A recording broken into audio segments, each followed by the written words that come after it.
Chapter 14. The Blue Sweater.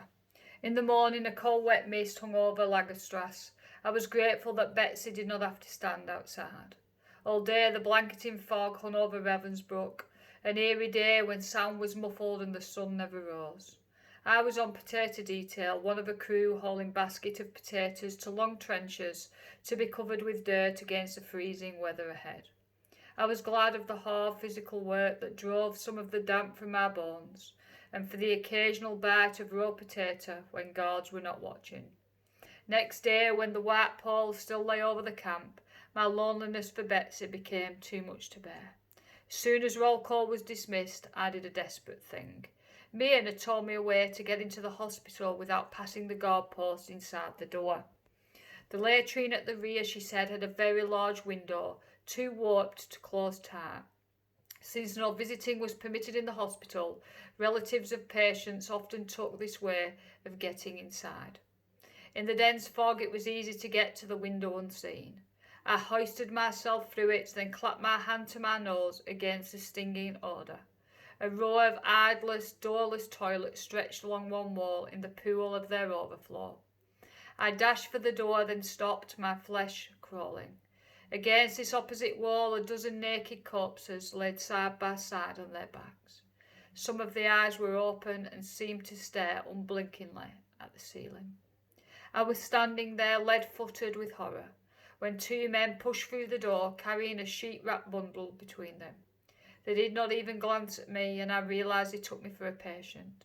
I ducked round them into the hall and stood a moment, stomach knotting with the sight I had seen. After a while, I started aimlessly off to the left. The hospital was a maze of halls and doors. Already I was not sure of the way back to the latrine. What if the potato crew left before I got back? And then a corridor looked familiar. I hurried, almost running from door to door. At last, the ward where I had left Betsy. No hospital personnel was in sight. I walked eagerly down the aisle of cots, looking from face to face. Corey! Betsy was sitting in a cot near the window. She looked stronger, eyes bright, a touch of colour in her sunken cheeks. No nurse or doctor had seen her yet, she said, but the chance to lie still and stay indoors and already made a difference. 3 days afterwards, Betsy returned to Barracks 28. She still had received no examination or medicine of any kind, and her forehead felt feverish to my touch. But the joy of having her back outweighed my anxiety. Best of all, as a result of her hospitalisation, she was given a permanent assignment to the knitting brigade. The women we had seen the very first day seated about the tables in the centre room. This work was reserved for the weakest prisoners and now overflowed into the dormitories as well. Those working in the sleeping rooms received far less supervision than those at the tables, and Betsy found herself with most of the day in which to minister to those around her. She was a lightning knitter who completed a quarter of socks long before noon. She kept our Bible with her and spent hours each day reading aloud from it, moving from platform to platform. One evening I got back to the barracks late from a wood-gathering furry outside the walls. A light snow lay on the ground, and it was hard to find the sticks and twigs with which a small stove was kept going in each room. Betsy was waiting for me, so that we could wait through the food line together. Her eyes were twinkling. "You're looking extraordinary pleased with yourself," I told her. "You know, you've never understood why we had so much freedom in the big room," she said. "Well, I found out. That afternoon," she said, "there'd been confusion in a knitting group about sock sizes, and they'd asked the supervisor to come and settle it. But she wouldn't. She wouldn't step through the door, and neither would the guards. And you know why?" Betsy could not keep the triumph from her voice. "Because of the fleas!" That's what she said. "That place is crawling with fleas." My mind rushed back to our first hour in this place. I remembered Betsy's bowed head, remembered her thanks to God for creatures I could see no use for. Though Betsy was now spared heavy outdoor labour, she still had to stand the twice daily roll call. As December temperatures fell, they became true endurance tests, and many did not survive. One dark morning, when ice was forming her halo around each street lamp, a feeble-minded girl, 2 rows ahead of us, suddenly soiled herself. A guard rushed at her, swinging her thick leather crop while the girl shrieked in pain and terror. It was always more terrible when one of these innocent ones was beaten. Still, the orchestra continued to whip her. It was the guard we had nicknamed the Snake, because of the shiny dress she wore. I could see it now beneath a long wool cape, glittering in the light of the lamp when she raised her arm. I was grateful when the screaming girl at last lay still on the cinder street. "Betsy," I whispered when the Snake was far enough away, "what can we do for these people? Afterward, I mean. Can't we make a home for them, and care for them, and love them?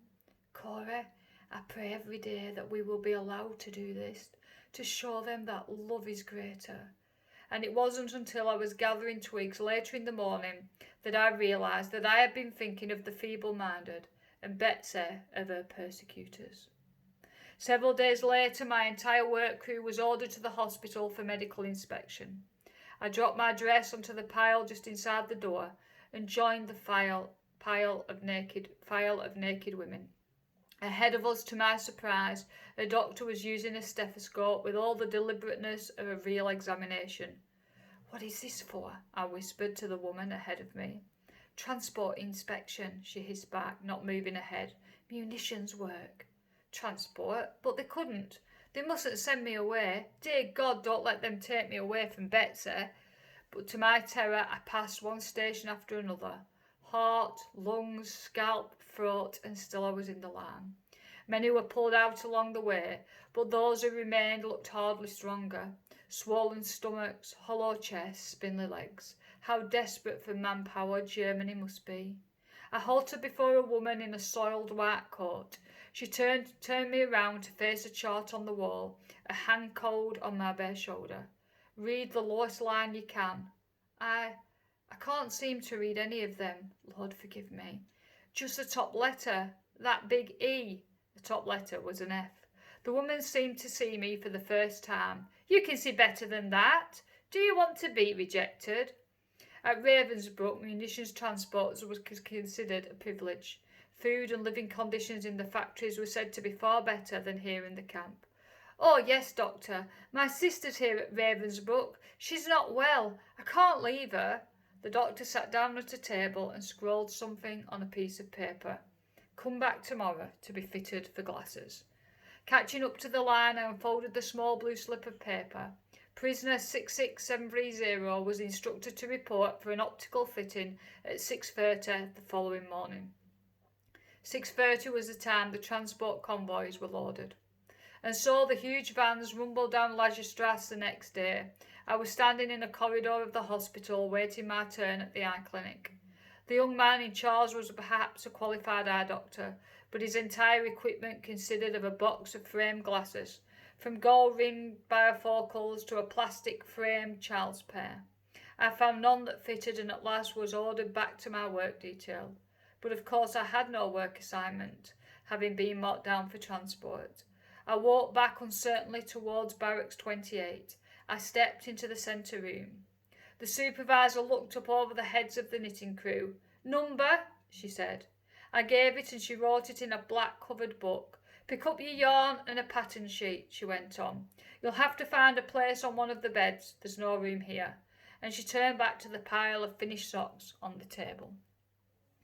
I stood blinking in the centre of the room, then grabbed a skein of the dark grey wool. I dashed through the dormitory door, and thus began the closest, most joyous weeks of all the time in Ravensbrück. Side by side in the sanctuary of God's fleas, Betsy and I ministered the word of God to all in the room. We sat by deathbeds that became doorways of heaven.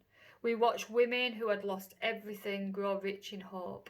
The knitters of Barracks 28 became the praying heart of the vast diseased body that was Ravensbrück, interceding for all in the camp, guards under Betsy's prodding as well as prisoners. We prayed beyond the concrete walls for the healing of Germany, of Europe, of the world, as Mama had once done from the prison of a crippled body. And as we prayed, God spoke to us about the world after the war. It was extraordinary. In this place where whistles and loudspeakers took the place of decisions, God asked us what we were going to do in the years ahead. Betsy was always very clear about the answer for her and me.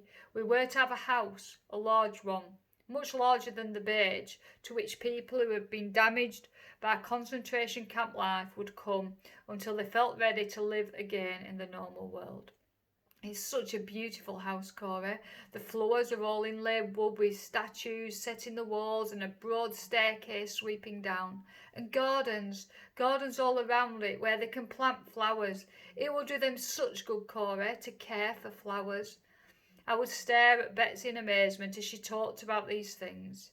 She spoke always as though she was describing things that she saw, as if that wide, winding staircase and those bright gardens were the reality, this cramped and filthy barracks, the dream.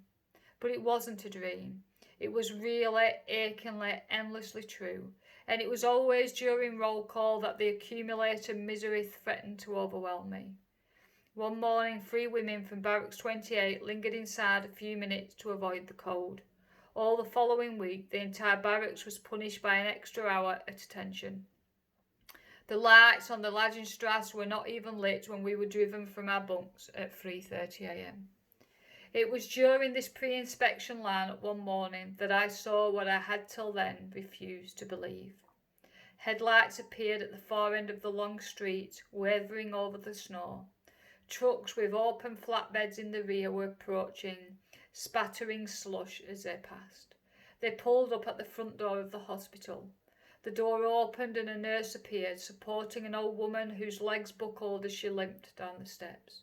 The nurse lifted her gently onto the back of a truck. They were pouring out the door now, leaning on the arms of nurses and hospital helpers, the old, the ill. Last of all came orderlies with stretchers between them. Our eyes took in every detail of the scene. Our brains refused. We had known, of course, that when overcrowding reached a certain point, the sickest were taken to the brick building at the foot of the great square smokestack. But that these women here in front of us, these very ones, it was not possible. Above all, I could not put it together with the kindly behaviour of the nurses. That one in the truck just ahead, bending solicitously, even tenderly over her patient. What was passing through her mind just now? And all the while it grew colder. One night during evening call, a platoon somewhere far down the Lagerstrasse became a rhythmic stamping. The sound grew as others picked it up.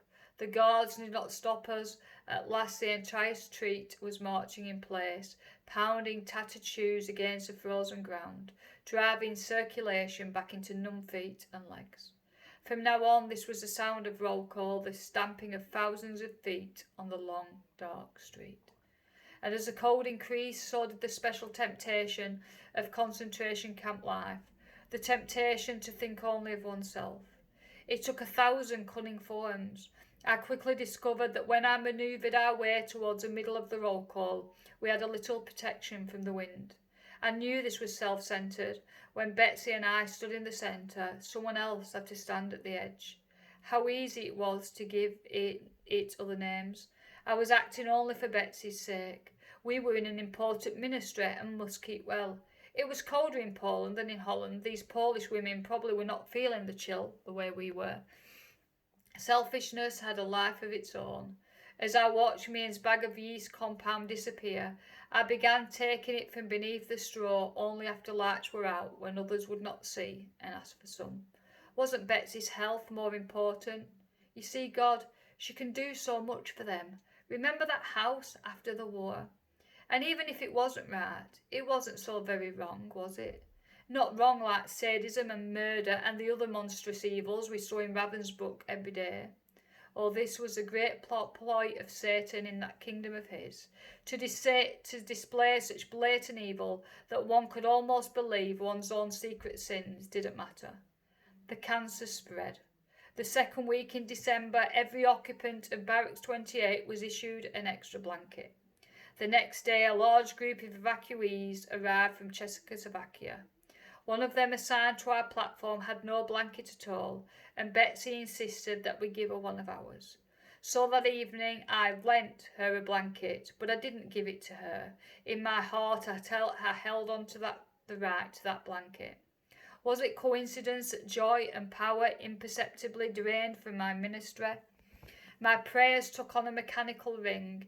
Even Bible reading was dull and lifeless. Betsy tried to take over for me, but a cough made reading almost impossible. And so I struggled on with worship and teaching that had ceased to be real, until one drizzly raw afternoon when just enough light came through the window to read by. I came to Paul's account of his thorn in the flesh. 3 times, he said, he had begged God to take away his weakness, whatever it was, and each time God had said, "Rely on me."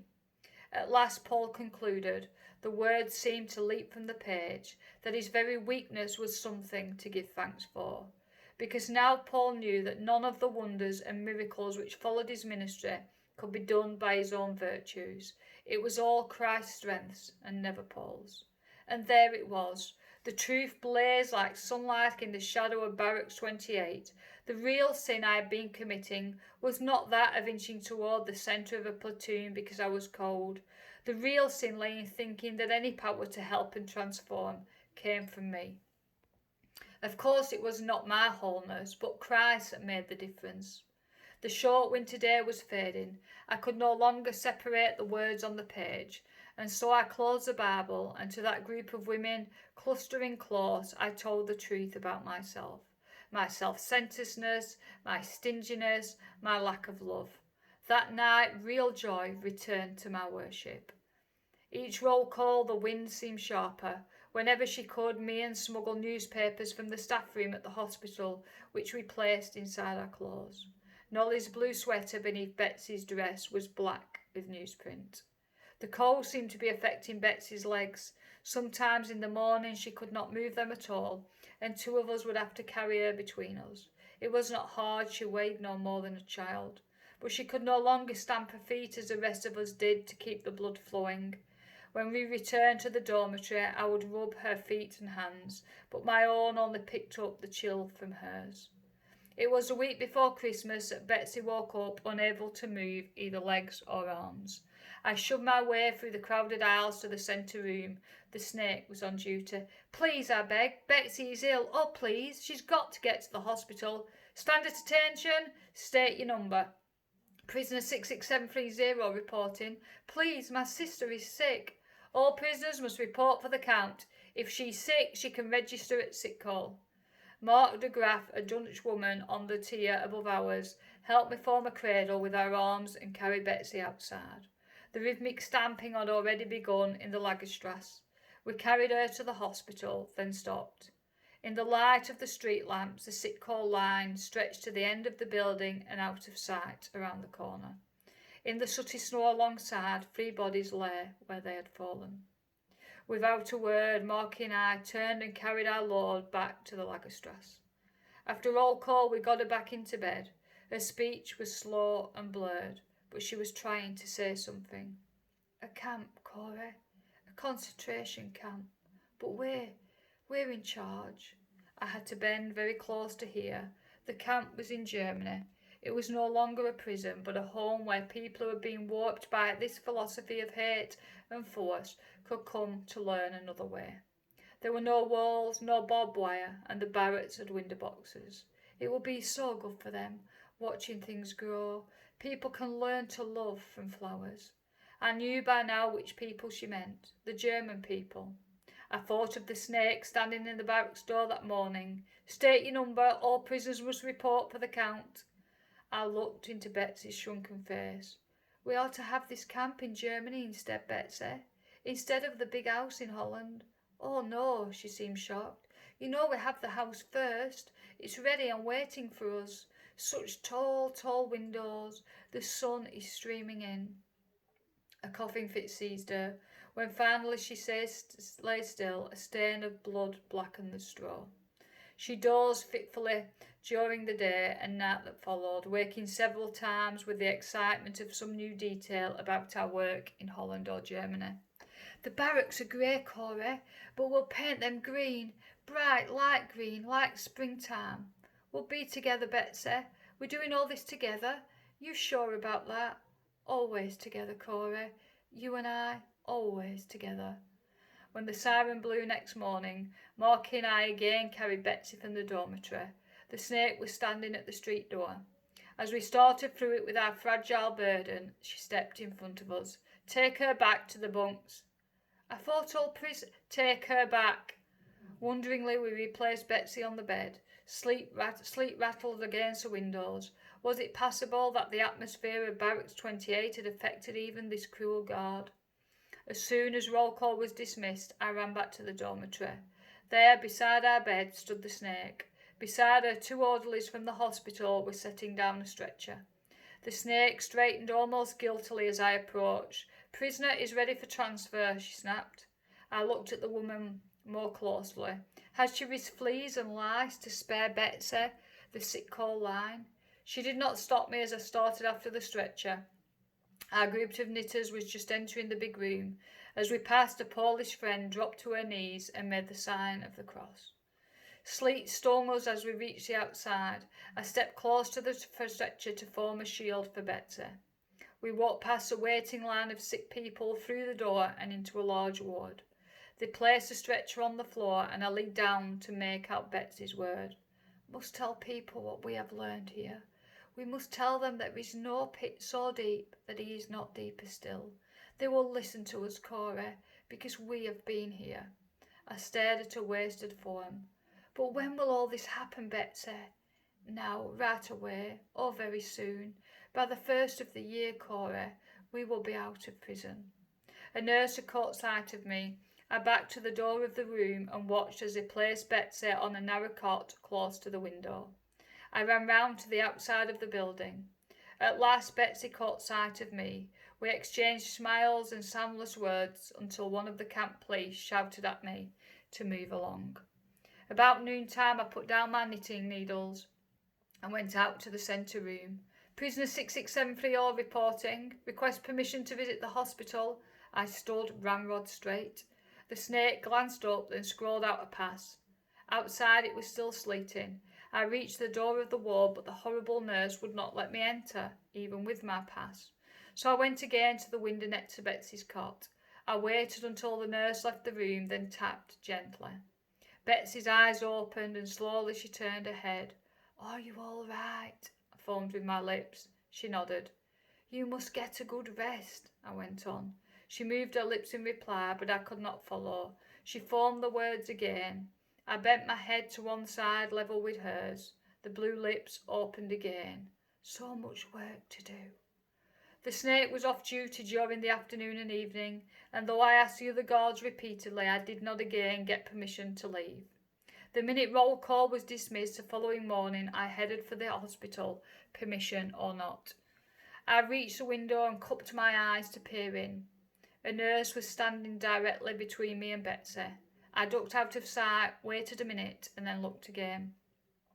A second nurse had joined the first, both now standing where I wanted to see. They stepped to the head and foot of the bed. I gazed curiously at what lay on it. It was a carving in old yellow ivory. There was no clothing on the figure. I could see each ivory rib and the outline of the T through the parchment cheeks. It took me a moment to realise it was Betsy.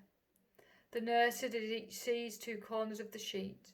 They lifted it between them and carried the bundle from the room before my heart started to beat in my chest. Betsy, but she had too much to do. She could not. Where were they taking her? Where had they gone? Turned from the window and began running along the side of the building, chest hurting me as I breathed.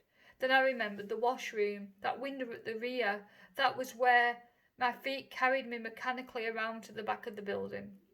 And there, with my hand on the windowsill, I stopped. Suppose she was there. Suppose they had laid Betsy on the floor. I started walking again. I walked for a long time, still with that pain in my chest. And each time my feet took me back to the washroom window. I would not go in. I would not look. Betsy could not be there. I walked some more. Strangely enough, although I passed several camp police, no one stopped to question me. "Corey." I turned round to see Mian running after me. "Corey, I've looked for you everywhere. Oh, Corey, come." She seized my arm and drew me toward the back of the hospital. When I saw where she was headed, I wrenched my arm free. "I know, Mian. I know already. She didn't seem to hear. She seized me again, led me to the washroom window and pushed me in ahead of her. In the reeking room stood a nurse. I drew back in alarm, but Mian was behind me. "This is a sister," Mian said to the nurse. I turned my head to the side. I would not look at the bodies that lined the far wall.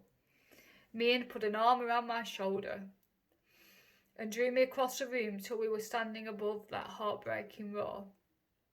"Corey, do you see her?"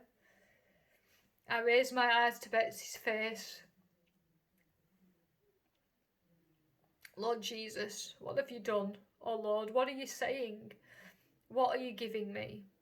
For there lay Betsy, her eyes closed as if in sleep, her face full and young. The care lines, the grief lines, the deep hollows of hunger and disease were simply gone. In front of me was the Betsy of Harlem, happy and at peace. Stronger, freer, this was the Betsy of heaven, bursting with joy and health. Even her hair was graciously in place, as if an angel had ministered to her. At last I turned wonderingly to Mian. The nurse went silently to the door and opened it for herself. "You can leave through the hall," she said softly.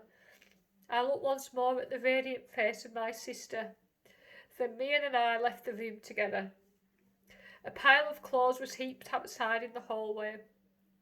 On top lay Nolly's blue sweater. I stooped to pick it up. The sweater was threadbare and stained with newsprint, but it was a tangible link with Betsy. Mian seized my arm. "Don't touch those things, black lice. They'll all be burned." And so I left behind the last physical tie. It was just as well. It was better. Now what tied me to Betsy was the hope of heaven.